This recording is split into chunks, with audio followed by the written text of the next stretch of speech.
That is so fire. Yeah, it's a lot more entertaining than the just normal countdown with the generic music. What's good, everybody? You guys know what it is at this point. It's another mock draft Monday. We were just figuring it out. 2 more.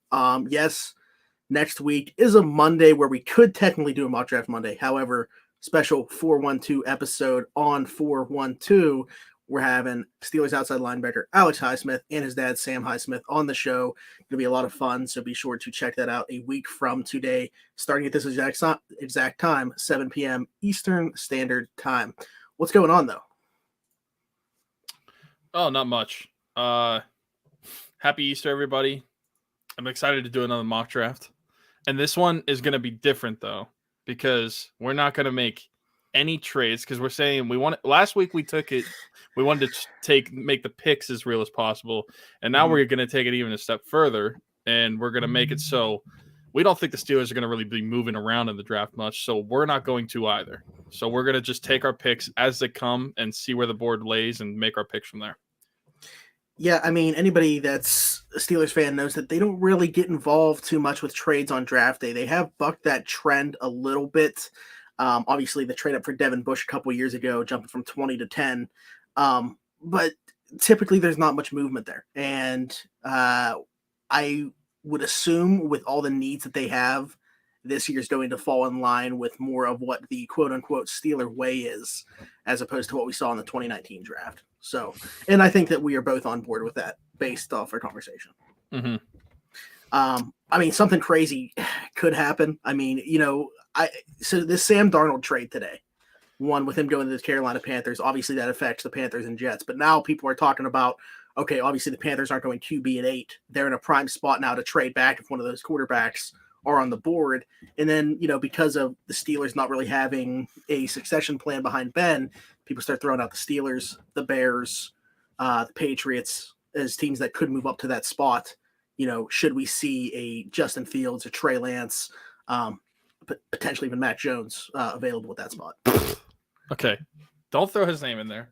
But I guess the question I have is, do people not realize, even though we know that the Panthers are not going to take a quarterback now, that doesn't mean that they're going to not charge for the picks as if they're not going to take a quarterback. They're still going to say, okay, we want 3 first-round picks. Oh, they hold all the cards. Exactly. So I just don't see anything like that happening. Maybe the Steelers, if they trade up into the teens, but it probably wouldn't even be for a quarterback. It would probably just be for a player that they like specifically, but I just don't see them being able to trade up for any quarterback. Matt makes a good point here in saying that, when you look at the comp picks that they've hopefully compiling next year based off losing Bud Dupree and those guys, and we'll see how the rest of free agency plays out. Maybe they would move up, in the mid to later rounds if there's a guy sitting there. If you look at 24, say a guy really falls and they don't go the direction that we are expecting them to as of right now and don't go running back, they go somewhere else. Maybe they don't think a guy like Javonte Williams falls to 55, but he's there in the second round. Maybe they do move up in the second round. I just don't see them moving up in round 1 and paying the price of 2 firsts plus to go get a quarterback in the top 10. Yeah, there's no way. And there's a good chance that the 4 quarterbacks that everybody wants to take, they could be gone in the first 4 picks, the way that these trades have been going up by the past couple of weeks. So you're going to be costing way too much. It's too rich for the Steelers right now. So we'll stick with 24 and we'll see what we get there.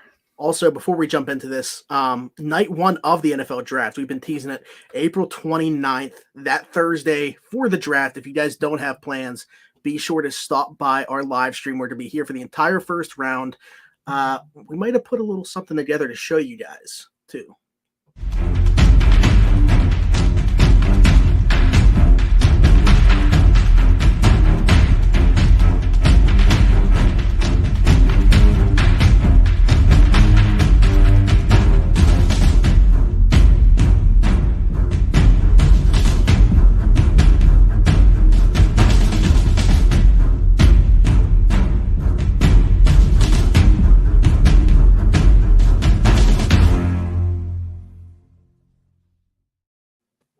starting at 8 p.m. Eastern on Thursday, April 29th. We will be here. Going to have a ton of giveaways. I put out the tweet yesterday, but for anybody that's in here watching right now, maybe didn't see that. Autographed Color Rush Cam Hayward jersey, autographed Cam Hayward home jersey, autographed James Washington home jersey, autographed Kevin Dotson Color Rush jersey, an autographed Zach Banner 8x10 photo, an autographed Alex Highsmith 8x10 photo, a giveaway that we aren't announcing yet that one of our followers wants to do for the draft. And then, of course, the one that we're going to be doing where it's whoever guesses their first round. And I'm assuming there's going to be multiple people that guess correctly. So it's going to be like a process of elimination thing. You guess correctly their first pick. Out of those people, who gets the second pick right? Last year, somehow, some way, someone got Claypool at 49 and Highsmith at 102. And it didn't get further than that. Yeah, that's crazy, honestly. I know. But make sure to get your picks in. You can get that in and up until the night of the draft. So once the draft starts, we appreciate that. By the way, trailer was sick. You can thank the guys at Crowworthy for that. Yeah, that's PK. And then our faces at the end have to ruin it. Honestly, both those pictures just suck. Yeah, I was the one to put that part together, so that's not on him. Yeah, no, it's all on him. Okay, but let's jump into this. Of course, as you guys know, don't need to repeat it again, but I'm going to. Steelers 7-round mock draft. This is going to pick for every team, though, obviously, so you'll see it play out. I'm really hoping that this takes into consideration the Panthers acquiring Sam Darnold today. Think they updated that quickly? We'll see.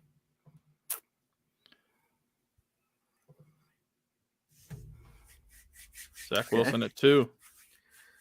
All right. Okay. The quadfecta. Very well could be how it plays out. So far, no surprises. If you're the Bengals, you have to take Sewell, right? You have to protect Burrow. That's like a great debate, but I don't think it would be if Jamar Chase wasn't Burrow's weapon in 2019. Like I think if that was not his teammate, it would be stamped. If Sewell is there, he's number 5. Mack Jones to the Washington football team. They move up to 11 to get him. I mean, you know how we feel about that. But again, if put into a system where everything else is really good, he can succeed. They have an okay offensive line, but that's where the direction I think they should go in this draft with their first pick is offensive line to shore that up. Brandon Sheriff is there, but he's playing on the franchise tag, and he's probably gone next year. Obviously, they have Terry McLaurin. I really like the Curtis Samuel fit there as well. We can go ahead and decline these. Yeah, and I'm not saying that Mac Jones is the worst quarterback in the world. I'm just saying personally for the Steelers and for Matt Canada's offense, what we're expecting it to be, it's not the type of quarterback that we would want to build our future around. I mean, Ben honestly is not even the quarterback that we should want in a Matt Canada run offense, but he's the best one we have right now. This board is interesting because Micah Parsons fell to 24. That's one of the positions where I say if there's a corner, linebacker, or running back, you look at the best player at each of those positions and you take the best player. So I guess the question for us, because I think he's easily the best player on this board right now, and it is a position of need. How realistic do we think it is, though? I mean, the Steelers have been scouting the top linebackers pretty heavily. I mean, other than them not being – I mean, there were people representing the Steelers at Zaven Collins Pro Day, but it wasn't Colbert and Tomlin. I think it's realistic in the sense that that is a player that they would take if he's available. But if this draft itself, if I'm asking if that's realistic, no, I don't think it is. I think that no, okay, yeah, I wasn't gone. The first part of that, you answered my question because I'm saying if Parsons falls to this spot, do we think that the Steelers potentially would do that? Or are we just so set in stone thinking that it's going to be a running back if one of these two is there? I think if Parsons I think this falls, is the perfect board, by the way, for the Steelers. The Steelers have to look at that. I mean, yeah, Parsons, Harris, ETN, got Cosme still there. Humphrey, which he's moved up pretty far on draft boards. Yeah, he's easily center one for... But like, even at center one, he was back in like the 40s, and now he's up in the 20s. But yeah, I do think that the Steelers would go Micah Parsons here, and just because they have a history of liking to pick linebackers, and I just feel like it's too rich not to be able to take them. I think that the running back pool is better in rounds 2 and 3 as you move back than the linebackers is. Like, you can get more value out of a running back in those later rounds. So I think you would have to pick Micah Parsons here. And I think the Steelers realistically could do that as well. I don't think they would just skip over him just because they fell, just because they feel like they have to take a running back. Because as I've said before, feeling like you have to take a position is the worst position to be in, because then you get an Artie Burns situation. Yeah. They wanted William Jackson so bad, assumed he was falling to them, and he gets within one pick. Man, I think I'm with you that Micah Parsons is a real possibility. I mean, Steelers brass was pretty much all at Penn State for their pro day. You just wonder whether they were there for Parsons or not. Originally, he put on a show. So he definitely caught their eye well there. And if they're thinking about linebacker, if one of the top guys falls, he's got to be firmly on their radar. So I'm with you. If he falls to 24, I do see this as a possibility. Again, I think he is higher on their board than a guy like Zaven Collins, because neither Colbert or Tomlin were at Tulsa's pro day. And we were just talking about not trading up for a quarterback, but I mean, could they trade up for another linebacker like they did with Devin Bush? They might not have to trade up as far to get Micah Parsons, but do you think that could be a possibility that they trade up at all this year for any position? I think, I'm glad that Matt pointed that out when we were talking about not wanting to do much movement in this mock draft, because it doesn't really align with the way the Steelers typically operate. I just don't see it happening in the first round. I'm not saying they wouldn't later on. They are expecting to have a little bit more ammunition based off comp picks and stuff in the following year, and maybe they could use one of those, to move up later on. Like, if a running back is still there on the board, but assuming, say Harrison Etienne go early round 2, and you're like, man, like Javonte Williams, we have to slide up a little bit in round 2 to get him. I could see that happening. Yeah. Although, where do you let's just pick Parsons here and we can keep talking, because that's, I think, based off what we're saying, that's the direction we're going. Mm-hmm. I'm not sure where Javonte Williams stands on their board. Like, for me, he's, I can't disagree with people that have him as RB2. Like, I think he is that good. For me, despite Harris being 23 years old, I think he's the top running back in this class. He does it all. And when I gave him high praise, it wasn't on our show, on the Yin's Daily Show. When I told those guys, like, he reminds me of what Bell was in Pittsburgh, not in college, but in Pittsburgh. Like, that's the closest comparison that I've seen.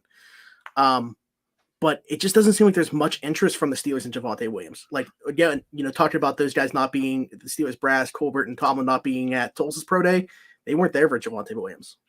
Yeah, I don't really see like what they're seeing, because I mean, there's a lot of people in the draft sphere, and maybe that's just on the people we see on Twitter or not. We don't know what GMs are thinking, but they have Javonte Williams above a guy like Travis Etienne. And they sent the house to Clemson, and we all know that was for Travis Etienne. Any Steelers fan can try to say whatever they want about the other players there. They were looking at Travis Etienne. Let's be real.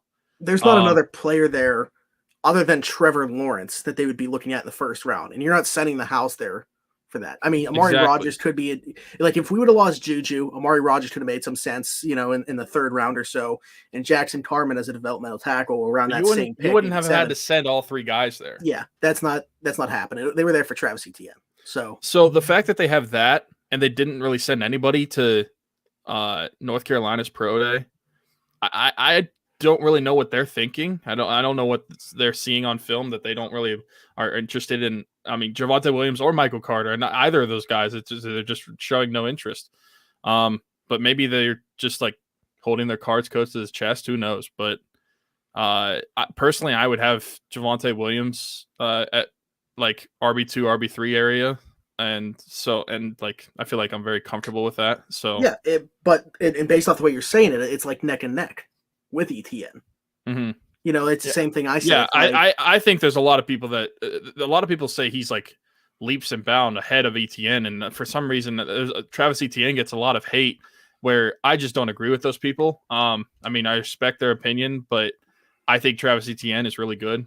I think he has a lot of tools that are I think valuable. The question is he going to stay on the field for 3 downs? And I think that's what separates Harris as RB1 for me, is that I could comfortably play him in every situation? Can Travis Etienne pass pro adequately enough to stay on the field? And for that's not even a question for Javonte. The question is he going to be able to develop his hands a little bit and contribute in the passing game a little more?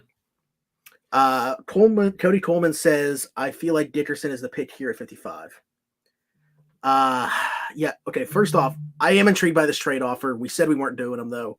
If this were just me doing this, I'm probably taking this. But for the sake of this mock I'm just draft, looking. I mean, I'm not even looking at the 55 and the 64. I'm looking at the 254 and the 95. I'm saying, dig that trade. But we're not doing trades this mock draft, so have to respectfully decline. For me, I think you have two possibilities here. And Cody Coleman definitely put out the one in Dickerson, because center, even though we didn't go center in the first round and maybe the value won't be there for them to take a center in the first round, I still feel like it's the most pressing need for the Pittsburgh Steelers. Can I guess your other one? Yeah. Is it Asante Samuel Jr.? Yeah. I think he is much better than the 55th best player in this draft class. I don't know why he's still on the board here, but I don't know why Micah Parsons was either at 24. So, like, if we could get those two guys, the only problem that I have with that is we're going to fall into a similar thing potentially as we did last draft, where we don't get a center until the fourth round. And do we really feel comfortable with a fourth round center having to be a plug and play guy? Yeah, I guess you, like you said, you run the risk of either take Landon Dickerson now and wait off on corner, or you take Asante Samuel Jr. and hope that one of the other two centers are going to be there at pick 87. Yeah, and here's another thing about Landon Dickerson. You just said take a risk. Drafting this guy in itself is a risk because of the injury concerns. He's a phenomenal player when he's on the field. I think if he were healthy, did you see that cartwheel? Yeah, he's healthy right now.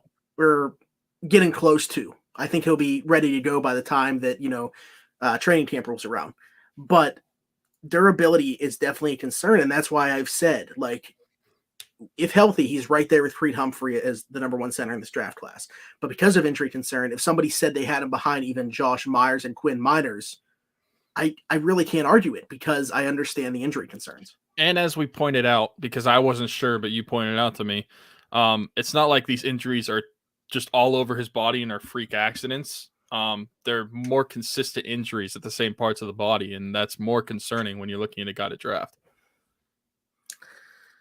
Yeah, I mean, it's both knees that he's had surgery on, right? And then even his ankle as well. I mean, this is tough. It's between those two for me. I don't know where you stand on it. Because I can tell you firmly, I am on taking Asante Samuel Jr. right now. I think corner is one of the positions that you really need to build around, and I think there's two other centers that you can take and confidently say I can trust this guy to play, like right away if I need him to. Corner, as the draft goes on, that position gets a little thinner, and so I think if you have a corner that you like right now, then you need to take him. Because you got Joe Hayden and you got Cam Sutton, and behind that, the cabinet's pretty bare right now. So you need to start building that back up. Yeah, I'm not sure if Jake is disagreeing with something we said or Cody in the comments, but with Cody in the comments, he's saying Etienne is the guy he would go with IMO because he has more utility as a receiver out of the backfield as opposed to Najee Harris. And I'm assuming that Jake is disagreeing with him there. Yeah, I don't see that. I think that Najee Harris is the best receiving running back out of this class. And I think that the reason that gets lost in translation sometimes is because of how he's built and thinking that he's like a Derrick Henry type or something like that. But in my opinion, he is still the best receiving running back out of this class. And I wouldn't even have Travis Etienne as two. I like Kenneth Gainwell as a receiver more than Travis Etienne as well. I mean, nothing against. Hey, Cody, you can have your opinion. That's fine. I'm just saying I understand. I understand the not confusion. I don't know what the word I'm looking for is, but Najee Harris to me is the best receiving running back out of this class, and I think that gets lost sometimes because of the way he's built. So yeah, it's between those two. You're on board with Asante Samuel Jr. I think I am as well. Yeah, I think you can hope that one of Josh Myers or Quinn Miners is going to be there at 87.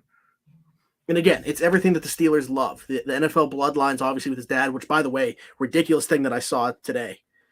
Tom Brady has been in the league. He was in the league 3 years before Asante Samuel Jr.'s dad came into the league. And then those two played together. Mm-hmm. Asante Samuel Jr. is now going to come into the league as a rookie with Tom Brady still playing. Yeah. Do you think Frank Gore and Frank Gore Jr. are going to be in the league together at the same time? No. No. Do you think Frank Gore Jr. is even going to make it to the league? No. That's but I'm more or less asking if he did make an NFL roster. Yeah. Do you Look think at Landon Dickerson's fallen? I mean, maybe he gets to 87. Never mind. Never mind. Never mind. Javonte Williams is still on the board, though.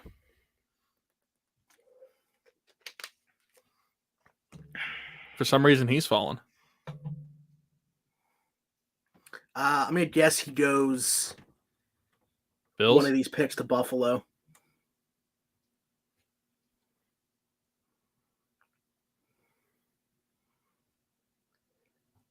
Yeah. Sniped.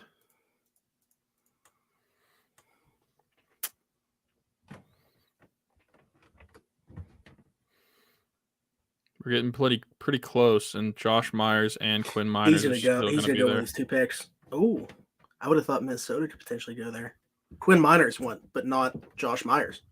Okay, then I feel like that makes it easy on us. We know who we're picking. Yeah, I mean, the only other position we could consider here would be Kenneth Gainwell, running back. I think we got to wait one more pick on that because I just don't see... I think there's a bigger drop-off from the top 4 centers to the next tier of centers than there is at running back. Like, you could take Kenneth Gainwell right now, but there's still a couple guys after that we could get in the 4th round that I would be okay with them drafting. There's not really any center after these top 4 that I would really want. So I feel like you have to take Jamar Jefferson has jumped up on Pro Football Network's board here. He's jumped Chuba Hubbard and Kylan Hill. Yeah. Where are you on Kylan Hill?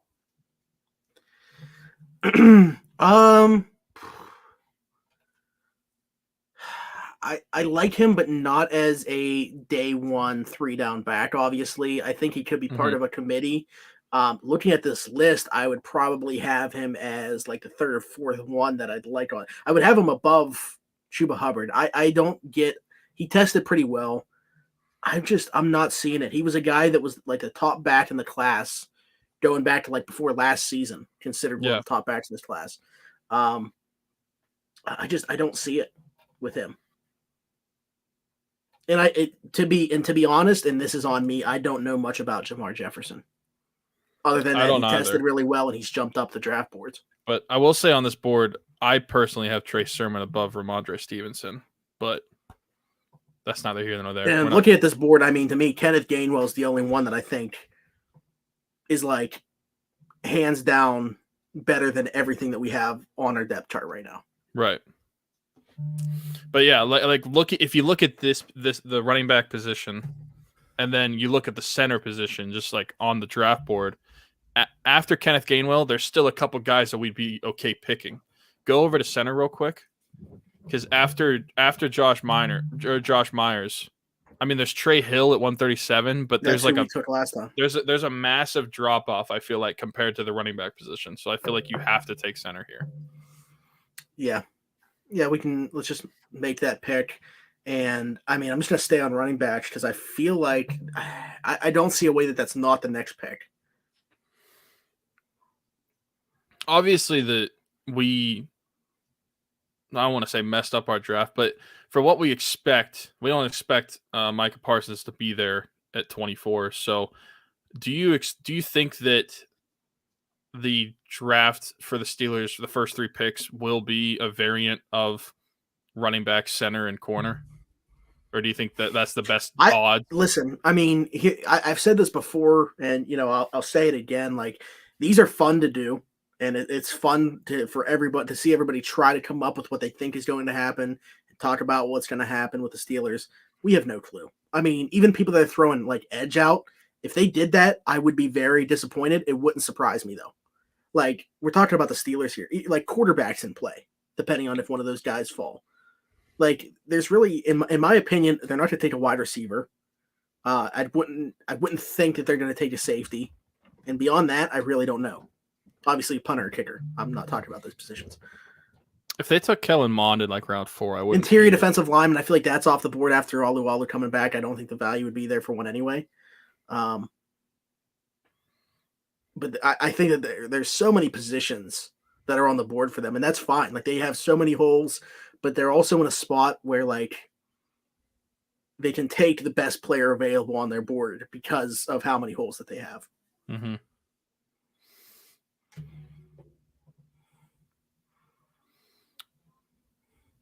I missed it. Who did Gainwell go to? I don't even know. I was looking at you. Brady Christensen to the Jets. He had a really good pro day. Mm-hmm. Yeah, I'm actually expecting him to go higher than this, where he went just now. Kellen Mond went to the Vikings. Yeah, that's a like, if they're gonna take a quarterback in the mid rounds, if Kellen Mond's there in the 4th round and they decide to take him, I wouldn't hate it. Oh, the Patriots. Another one of their like 5 running backs that they have on their roster. Okay. Yeah, I mean, at this pick right here, to me, it's got to be either Trey Sermon. I guess we can see what's there, like tackle, or defensively. I guess we could see see what's there at edge or linebacker.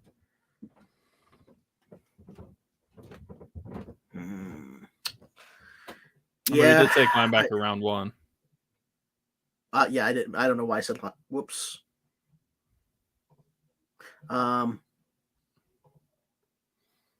So edge, there's Dalen Hayes. And who they've met with multiple times. Running back Trey Sermon. This is the big board right here. This is all positions. I mean, based off of the 6 players that I say based off the 6 players we see, the only 2 that I think they would take is Hayes or Sermon. Yeah. So I think that one makes the most sense. And I'm good with that. You know, have you seen people comparing him to James Conner recently? Yeah. And I don't know if that's a good or bad thing. I mean, we saw what a healthy James Conner could do in 2018 with a still at that point decent offensive line. Like, it wasn't as good as like 2016 and 2017. Right. But they were still pretty good in 2018. Who do you think Conner signs with? Because there's no way he's coming back to Pittsburgh. No, because we talked about it last time. It's like, as underwhelming as a signing as Kalen Ballage is, and that still like doesn't impact them taking a running back in the draft. It to me does signal the end of James Conner here. Mm-hmm. Like, if they were going to bring a running back for, I mean, then again, we don't know what kind of money James Conner is looking for, but they're going to bring in a running back for like a low amount of money. You'd think they would just try to bring back James Conner, but if that wasn't going to happen. I mean, maybe there was some type of conversation there. Who knows? But it's obviously not happening. I mean, to be fair, like from the Steelers' perspective, you just got to be like, hey, look at how much you've played over the last couple seasons. Like, what are we supposed to do here? You're productive when you're healthy, but half the time you're not healthy. So there's not much we can do. Also, we're up at 140. Yeah. I was wondering why it wasn't moving, and I was like, oh, wait. Man, this board actually doesn't look too great for us. No, it does not. Just because the top players, the needs. Okay, so if we're trying to be pretty realistic here, Ellerson Smith out of Northern Iowa, the edge, is a guy that I think the Steelers would highly consider in this spot right about here. We know they need depth at edge. We are against them doing that early, or at least, well, actually, are you against them going edge early? I'm against it, but I think it's a possibility they look at it. Okay. All right. So, but this is a guy, to me, the same way that like we knew, or not knew, but like really thought that Alex Highsmith had a chance to become a Steeler last year, well before he did on draft night. I have that same feeling about Ellerson Smith this year. And I don't know what it is. He just screams Steeler to me. Steelers have met with him a couple times. They had some reps at Northern Iowa. Probably to also see Spencer Brown, the tackle. But this guy just screams Pittsburgh Steelers to me, and I think that this is a good spot for him, and I think that this would be highly considered if this is the way that the board fell for them here.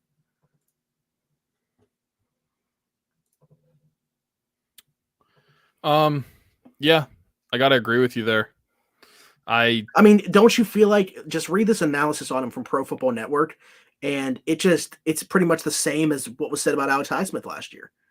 Yeah, athletic, but needs to put on, he needs to put on mass and get stronger. I mean, other than the fact that I feel like this guy's more of a defensive end than an outside linebacker, you're not going to see him drop into coverage. Just the way that they describe him is eerily similar to Alex Highsmith coming in. So to me, it's either him or it's... Dude, he's 6'7". That's huge. I did not know he was that tall, honestly. I didn't either, to be honest. Yeah, I mean, that sells it for me.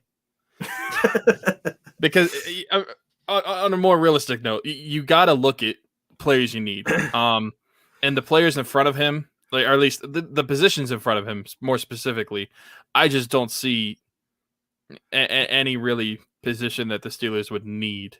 That doesn't mean they wouldn't take somebody, but they don't need a linebacker or a wide receiver. They don't need a safety. I don't know what other positions were there. Defensive tackle, not necessarily a need, but edge. Once you get after Highsmith and Watt, like we said before, there's just nothing there. So I think this is the perfect spot for one of those two positions where we don't have the depth. Like, we feel like we have our starters, but there's nothing behind them. So I would be looking at tight end or edge. And the value is just better at edge here, in my opinion. Yeah, tight end. I mean, the highest one is what, Trey McKitty, and he's Trey at McKitty, like 190 something. Although I do think that they have him a little bit rated lower than where I would. I don't know if we're going to end up taking a tight end. I mean, because I don't love the way that the tight ends are honestly past like the top 6 or 7. Yeah, I mean, even if they do take a tight end, I feel like you can probably take a flyer on one in round 7. Yeah, we know who you're thinking. Yeah. He had a decent pro day. Yeah, we were talking about it. Just Saturday before last. Yeah, Matt Bushman, by the way, for those who don't know. Oh, yeah. I feel like we're having a conversation, just forgetting that anybody else might be listening in. But yeah, Matt Bushman out of BYU, it was an Achilles injury, right? Yeah, he tore his Achilles last fall camp. Yeah, and for him to have the pro day that he did, I feel like, at least there's definitely some teams out there that are going to take a flyer on him, because... I mean, this guy was like in people's top 5 tight ends going into this draft before his injury. Mm-hmm. So if he can get back to somewhat what he was, I think he can be a decent tight end pick, especially in the late rounds. If he is able to be somewhat of the tight end that he was prior to the injury at BYU, and then he'd add some value. Or if he goes undrafted free agent. Yeah, either way, I wouldn't mind. Honestly, here's my thing. Since we have a lot of time to talk about, since we don't have a pick for a while, I just want a BYU player on the Steelers so bad. Like we haven't had one since Chris Hoke in 2011, and it just when did Brett Kiesel retire? 2012. Okay, so whenever Brett Kiesel retired, that was the last one that was on the Steelers. I think it was like 2015 actually, but oh really? Yeah. Did he last that long? Holy crap! Because he was still here. He was still here when Tuitt and Shazier came in. That's crazy. So he was really old then. Mm-hmm. But I've seen so many BYU players get drafted to teams that I either don't like, or like the Browns or the Ravens or the Patriots, and I hate it. So just help me out a little bit, Steelers. I think what's going to happen with Bushman is he will sign as an undrafted free agent wherever Zach Wilson gets drafted, which is probably 2 to the Jets. And then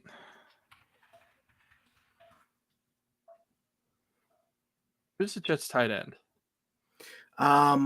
Chris Herndon. Oh, I don't know who else is there. Yeah, maybe that works out for him. I'm fine with waiting till Isaac Rex is in the draft. Yeah, Isaac Rex is another BYU tight end that he was a freshman last year, and he scored 12 touchdowns, which he tied Kyle Pitts in touchdowns. So This is just I'm not trying to compare him to BYU Kyle. show at this point. Yeah, I'm not trying to compare him to Kyle Pitts, by the way. So don't think I'm doing that. He's nowhere near Kyle Pitts. I'm just saying that he had the same amount of touchdowns as him. So he's got the production. But Yeah. does his game translate? It's a big dude. I mean, Kalen Ballage at Arizona State had an 8-touchdown game. So, and I think he does he even have 8 touchdowns in the NFL? Well, he had 3 last year. He probably does. Yeah, Isaac Rex had 37 catches for 429 yards and 12 touchdowns. Not bad. We can work with that. Go Cougs. That's right. Go Cougs. Really, this is just there's a big gap of like 60 picks where we don't pick, so we just kind of have to stall until we get to that. Honestly, I like the way that this has fallen. I think that we've gotten very good value at each spot. The only question is, did we get a running back early enough? And here's the thing that not a lot of people are talking about. Like, everybody assumes, and we are also assuming because of the higher ups, the way that they've talked, and also just the free agency, the way that it's played out, that the Steelers are going running back early. But Matt Canada, wherever he's gone, he's never really had like a lead back. He's always like kind of a committee approach. Now, whether that's just because of the way that the roster was constructed or what, but he's never really relied heavily on one guy. Yeah. I mean, I'm trying to think of the year he was at Pitt. I mean, they had James Conner, but they also had Quadri Allison, and they used Quadri Henderson quite a bit. Okay, so I'm looking at the board here. I mean, at this point, we're just addressing depth. We have 3 picks left.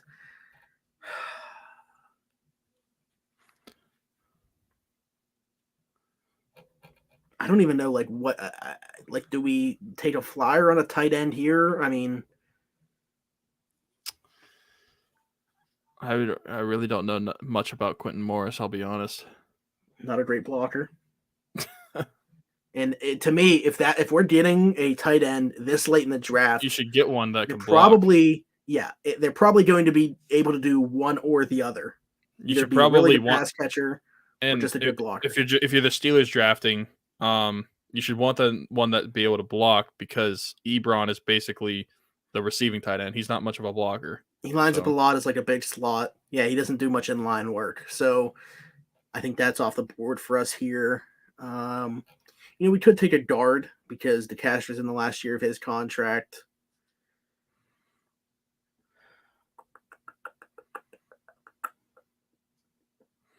Could take a flyer on some tackle from who knows where.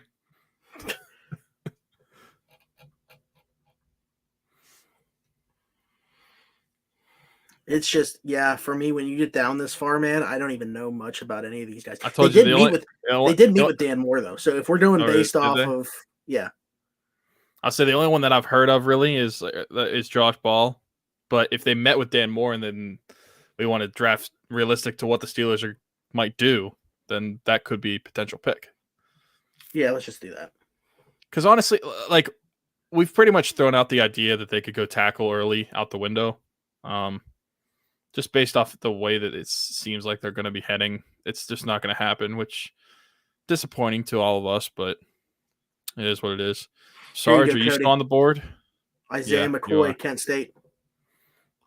That's who Cody Coleman was right there. Any Mack receiver still on the board? There he is. Hey, if we're going to be taking receiver, we're going to be taking Dax Milne, okay? This late, we're taking Dax Milne. I think he went. Oh, did he? Yeah.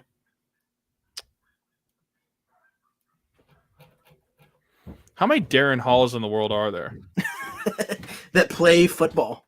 That play football, yeah.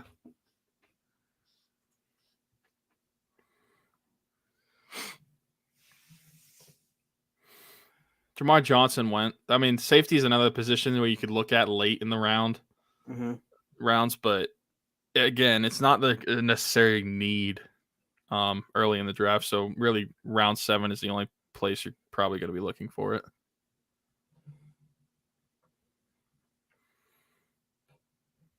I think the Kyrus Tonga dreams are dead too, with Alu coming back.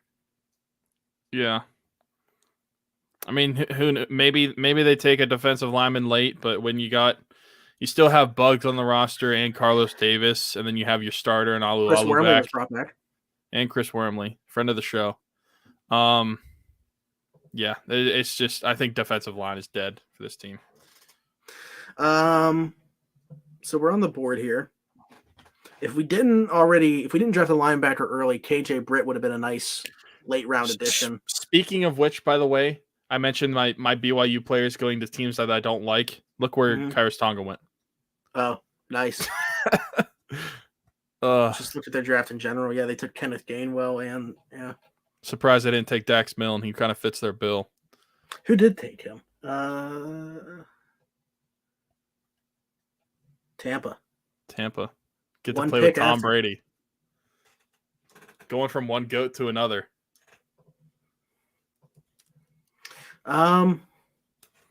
Okay, so this is our last pick or second to last? Second to last, yeah.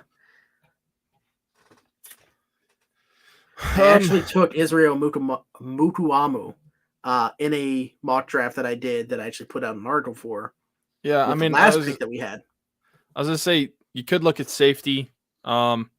Based off where he's listed on their board, the value is good. But realistically, safety, tight end, they're the only couple positions that you could be looking at. If that's a defensive tackle, it doesn't really make sense. You've already taken a running back and linebacker. If we would have signed Carl Joseph, and they still might, but they haven't yet, this would be off the board for me. But the fact that they haven't yet, plus lost Sean Davis to Indianapolis, plus Jordan Dangerfield still a free agent. Mm-hmm. I think this is the pick here. I mean, he plays a lot in the box. I'm not sure exactly how he would be utilized by the Steelers. 6'4", 205 though. Great size. So yeah, big DBs are always nice. So I feel like that's the pick. I mean, and just looking at where they have him listed, 225 at pick 245. I feel like that's the best value on the board too. Yeah, I don't know. So this lists him as a safety. He played a lot of corner though too. Like I said, I have no idea how the Steelers would use him. I mean, mainly he's just going to be a special teams guy, at least to start. So maybe he gets in on some dime looks just because we don't have much at corner. A lot of unproven talent. And when we're talking about people getting picked around the 250 mark, they might not even make the roster. So yeah.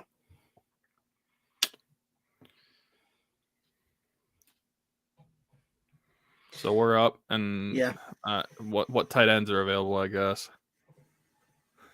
we could go tight end. Or to Cody's point, the Steelers. I know that they're fine with their receiving core right now. 2 of those guys are free agents, though. At the end of actually 3 of those guys are free agents at the end of the year. Washington, McLeod, and Juju's just here for another year guaranteed, and then who knows at that point. They seem to draft a receiver every year, even when there's guys under contract. So they very well could add another one in this draft anyway. Even though there would be like 5 guys in the chart in front of him. Dez Fitzpatrick from Louisville's, I think, the first one on the board. Yeah. Speedster, I think he would kind of just be like a one-trick pony for this offense if he even saw much time on the offense. Behind him, I don't see not much there. I mean, if we're going realistic to what the Steelers would do, then maybe I guess wide receiver would make sense over tight end. But if I'm making the pick, I'm picking tight end. But if the Steelers are making the pick, maybe we do go wide receiver. I think they would draft a wide receiver and look at undrafted free agents for tight ends. Maybe they still add a tight end in free agency. Maybe Jesse James reunion still is in the cards. Who knows? But I think that they will add a receiver. Sources of yourself are the sources.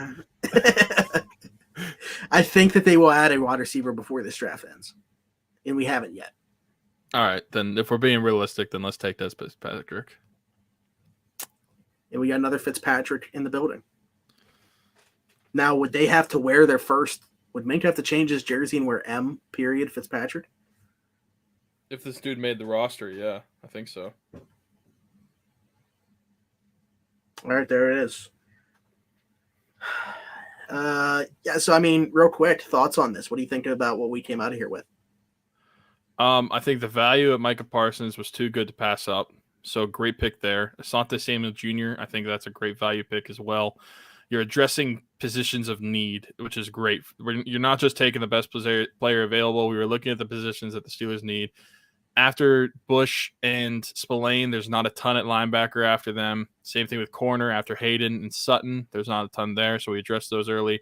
We got our center of the future. We were able to get a running back to be able to strengthen up that running back core. Hopefully, Trey Sermon could be like the leader of that running back core. If not, it could be by committee. I mean, we'll see what happens. And you addressed edge, which is a good thing. Because it's another that we have 3 positions on defense where we've got 2 starters, and then after them, there isn't a ton there. So we were able to address those. And Ellison Smith, I mean, dude's 6'7", which is what sold it for me. So it's about the same. I think that's like the same with Tuitt. I believe Tuitt's around 6'7", 6'8". Yeah, so that's a big guy. So hopefully that would work out. And then once we get down here, when you're in the 200s, you're really taking just like guesses on who could be good. Dan Moore, we picked him because they had connections to him, and this is trying to be realistic. And then the last 2 picks, safety and wide receiver, those are just picks that we think that they could make at those positions, and those were the best players available. So overall, I think this is a really good draft, and especially the first 5 picks, I think you addressed positions that you really needed and got guys that could start right away at those positions. Yeah, I think honestly, like looking at this, oddly enough, our first pick at pick 24 was probably, and this isn't by like a long stretch, but it was probably the most luxury pick.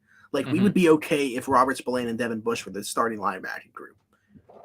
So it's almost like it was too good to be true that Parsons fell into our lap that way. Everything else, like they need guys to come in and contribute right away. Yeah.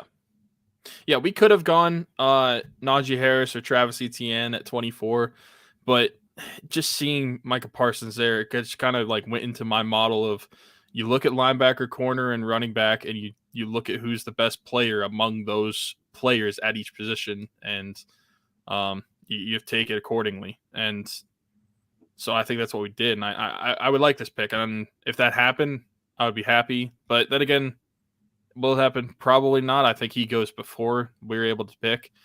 But there's multiple guys that I'd be okay with at 24. He's one of them. And overall, I think this draft is really good. I would be very happy if the Steelers picked this way. Also, the answer for the Steelers fixing their running game, keeping the 2 Ohio State guys together, center and running back, both out of Ohio State. I was, for some reason, I was thinking like who on the roster is from Ohio State on offense, but you meant the draft. Yeah, that makes sense. Maybe they'll add a third Ohio State guy and get Justin Fields. Yeah. if they get Justin Fields, they're probably not getting those guys because they're giving up draft capital to do it from this year's draft as well. I was looking at like based off value to move up to somewhere in like that 8 to 12 range where they would probably have to for any of these quarterbacks. It'd be this year's first, next year's first. This year's first and 87 from this year, and next year's first for sure. And then at that point, it becomes like that's like the baseline, bare minimum. Yeah. At that point, then it becomes how many other teams are interested in moving up, and who are you bidding with? What are they willing to give up? Yeah, it's not happening. I'd like to see it though, honestly. That more so just for the shock value than anything. I would love to see that. Do you have anything else? No.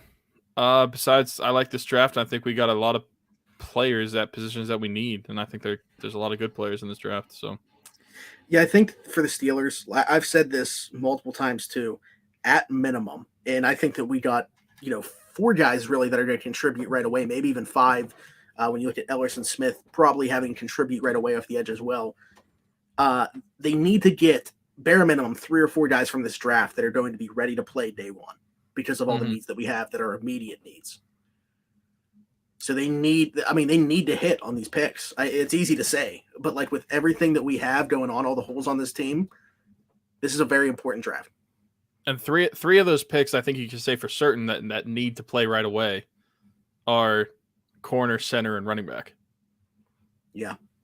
And then you can put the question mark at whether you want to say like, okay, edge maybe plays right away, linebacker plays right away, but there are multiple positions that you'd want them to play right away. But I think those are the top three that, okay, you have to draft somebody that is able to step in right away at these positions.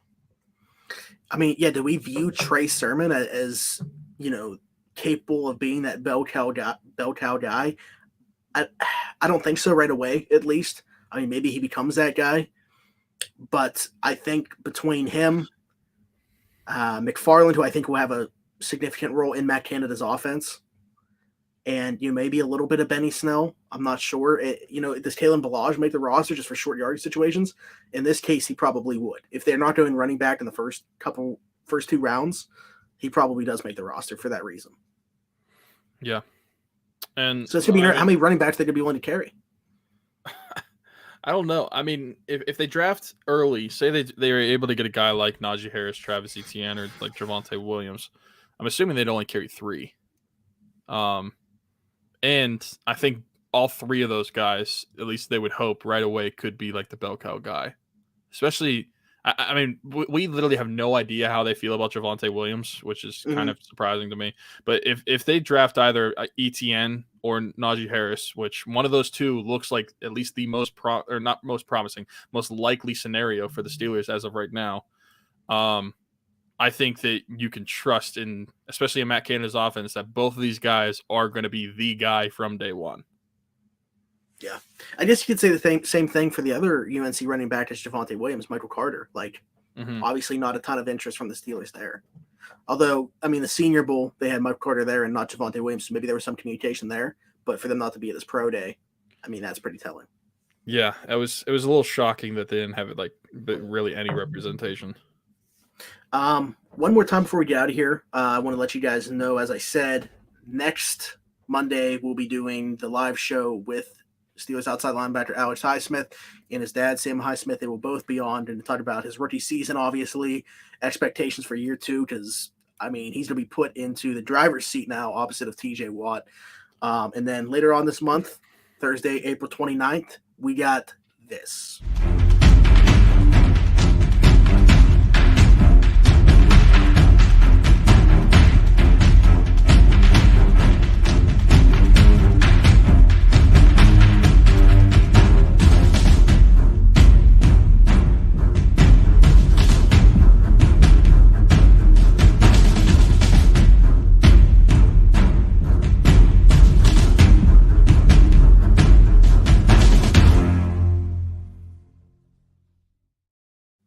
Live show starting at 8 p.m. Thursday, April 29th.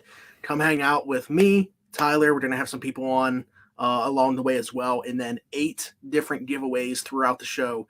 No idea at this point how we're going to do that, at what point in the show we're going to do each thing. But what we do know is we are going to have a giveaway contest.